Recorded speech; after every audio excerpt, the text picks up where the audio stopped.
Hello and welcome to episode 17 on how to make a GTA 5 style game in Unity 3D. First things first, well actually we're going to be continuing on with the combat is what I meant to say, but whatever. First things first, we want to actually make so the guns can do damage because we haven't done that yet. So we want to go weapon, so open that up and go where we have where we have the if physics.raycast, we want to go what is it? Player controller PC equals hit.collider.transform.root.getComponent player controller.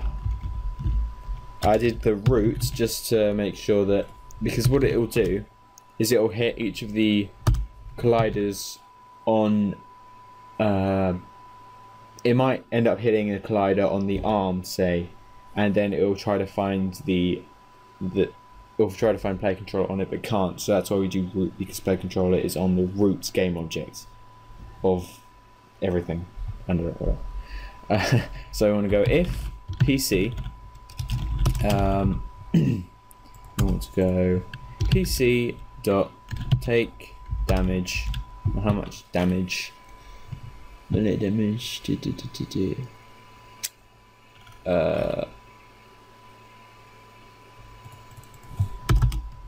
Public float. Gun damage.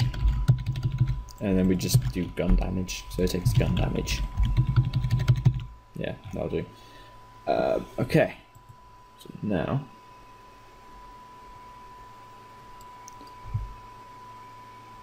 what we want to do is set up the gun damage. So where am I? Items. Now what one was it with that was a gun? That's the melee. Is that the gun? That is indeed the gun. So the gun damage will be 40. So I'll just open up the scene, and you'll see when we shoot people, they die, which is useful. Okay, what? Hold on, was it? It was the capsule. Okay, so I'm just going to get a capsule. Hopefully, one will have spawned. Cylinder, sphere, capsule. Okay. Select it. You'll see it looks a little bit weird, but.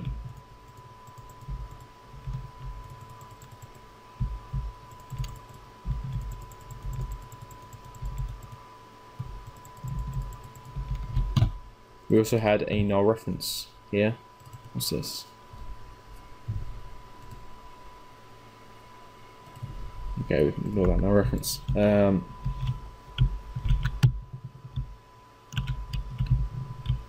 me just find somebody and I shall shoot them.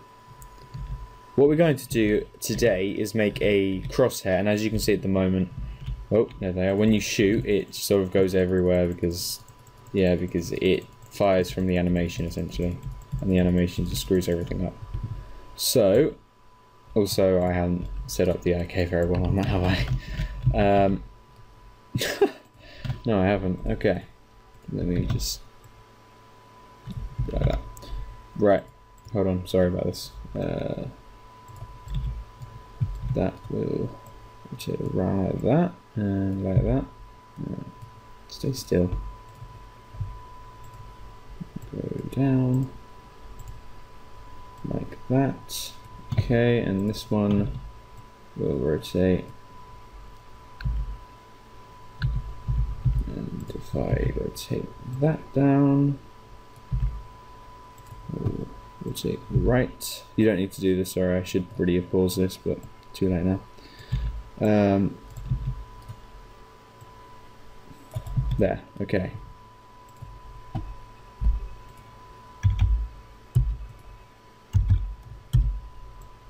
Right, good, that's fine. So let me just, oh, damn it. Copy component. That's left. Paste component values. Copying component. Sorry about this, like I say, I should have paused it really, but oh well. Too late now. And what I'm going to do as well, because it was vertical, so what I want to do is, oh, damn it, is create an empty game object, drag the capture item under it. You don't need to do this again, like I say. I should have paused it, but oh well. In fact, I'll pause it now. Alright, I've done that. So what we need to do is make a okay, well, how am I going to do this? Right, I'll give an example. We have our Justin character, and he will, that's not entirely true, he will be looking forward, so never mind. Right, so we want to open up our weapon, and we want to, where we have spawn point.forward, we do not want that. And spawn point.transform, well, yeah, we can have spawn point.transform.position, but not spawn point.forward. So what we want is, we want to go transform.root.forward. Now that will make it so it always essentially will fire in the same place. So if I go and pick up a gun now out of my chest, capture,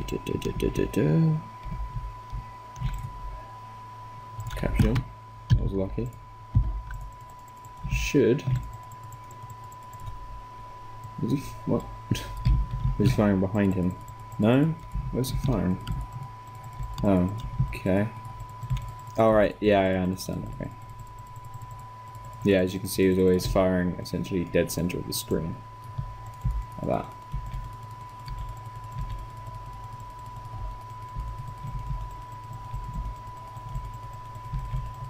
Yeah, okay, good. Right, so now what we need to do, well, first of all, what we're going to do is make a weapon spread thing, so like it fires outwards, and the longer you hold it down, the bigger the spread becomes. So what we need to do is go public float base spread, public float spread increase rate, and public float max spread, and then just float cur spread. Okay, so what we want to do is create a new method of return type vector3, name it spray, I suppose, and we want to go, let's create 3 new floats, float within the method, that is, float x equals oops, brackets 1 minus 2 times random dot value times cur spread, and then do the same for float y, and then for z, float z or z, just do equals 1. Then we want to go return, I'll explain this in a second, return transform direction,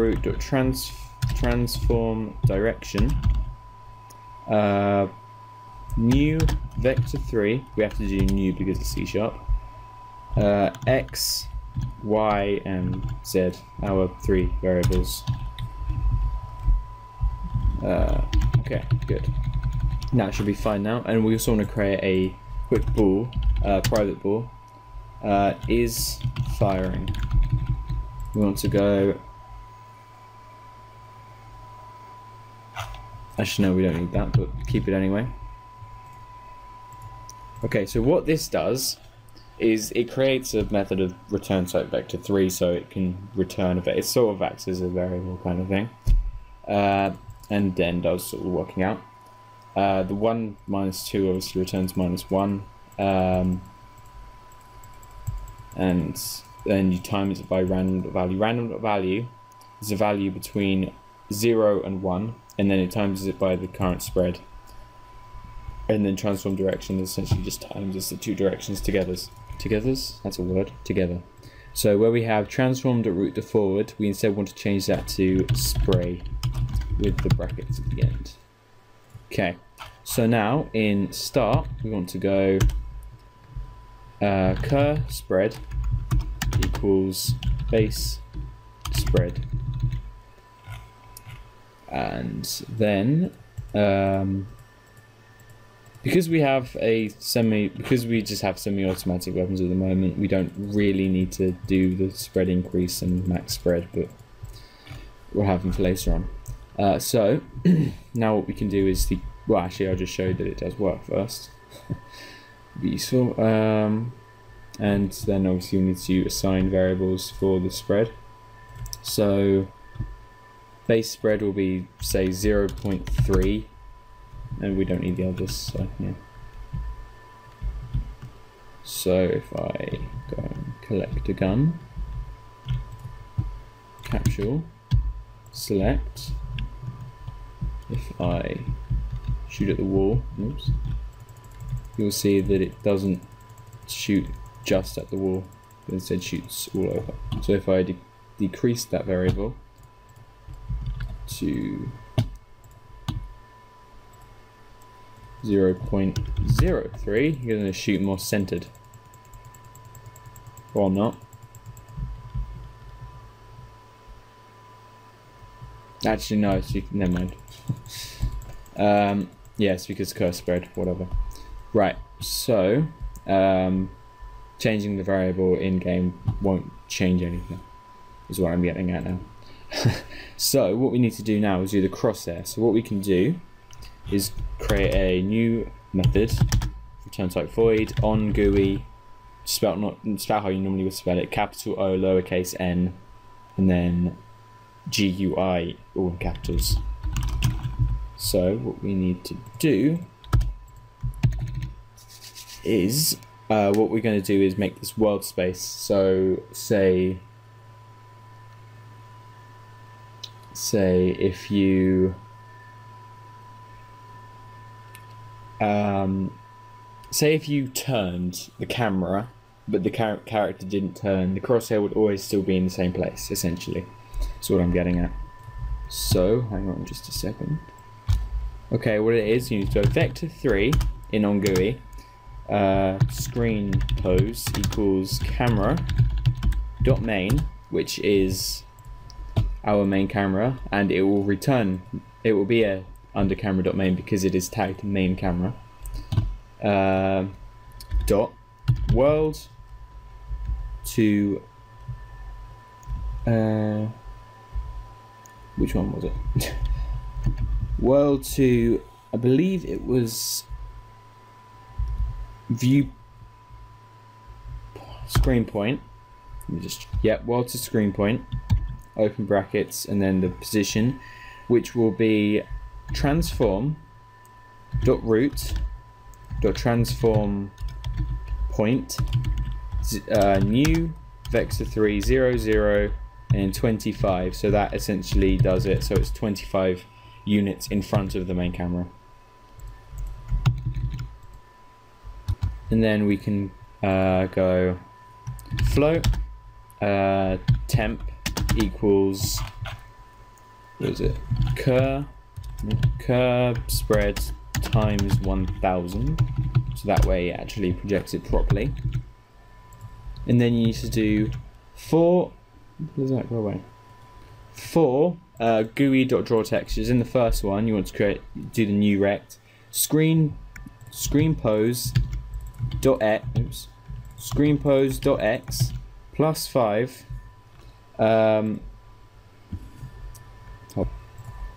plus 5 plus temp, and then screen dot height minus screen pose dot y minus 1, and then the size will be 5 and 2, and then screen pose dot x minus 10 minus temp, and then screen dot height minus screen pose dot y minus 1 again, and then size will be 5 and 2.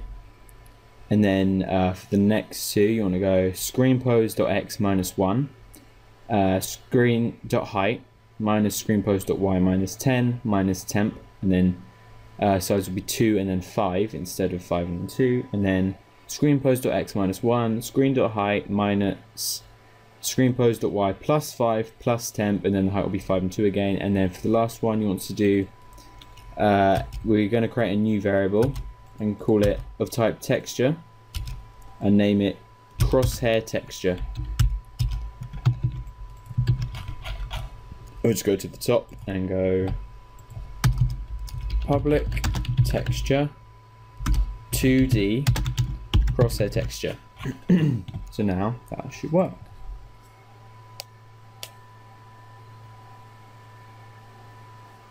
And that did indeed work. Okay, so what we want is, what we want to do actually, be helpful if we assigned it, wouldn't it? So go onto the gun, and where you have crosshair texture, just click the little circle and find a white texture.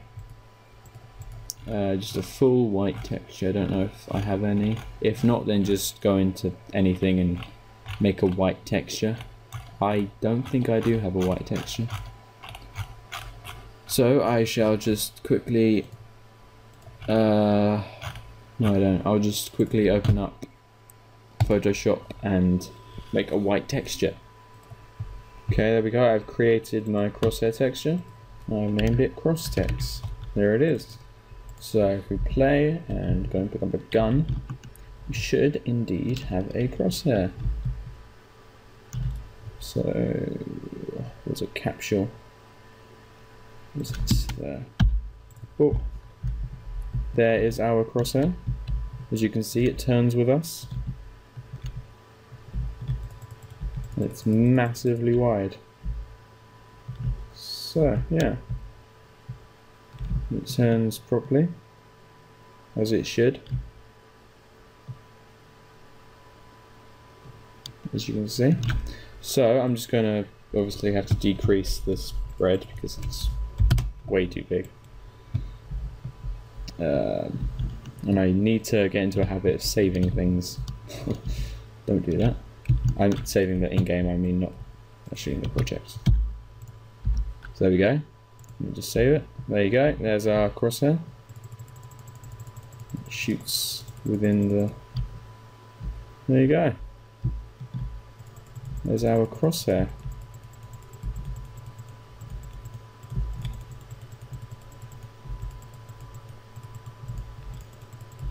And as you can see, we can shoot him and he dies. There we go.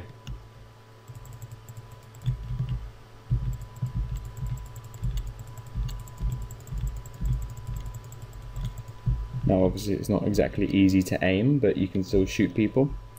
And I have a feeling if you shoot, you'll see that it goes a bit higher. That the crosshair is a bit too low. So I'm just gonna try and mess about with this and get a value that's correct. So hold on just a second. Alright, I found that changing 25 to 50 works a lot better. So yeah, that is our crosshair. So next, I have no. Next episode, what have I done? I've broken it. Next episode, what we will do is make it so you can actually look around with the mouse, look up and down, that sort of thing, and we'll fix this little error as well. It's not exactly game breaking, but it can be a little bit annoying that every time you kill someone it comes up. So anyway, thank you very much for watching. Sorry this was actually quite a short episode, but yeah, thank you very much for watching. I will see you in the next video, so if you liked it then don't forget to hit like and subscribe and all that good stuff, and if you didn't like it then go ahead dislike it. There we go. That came out right, eventually. Go ahead and dislike it. That gives me feedback. So yeah, thank you very much for watching, and bye.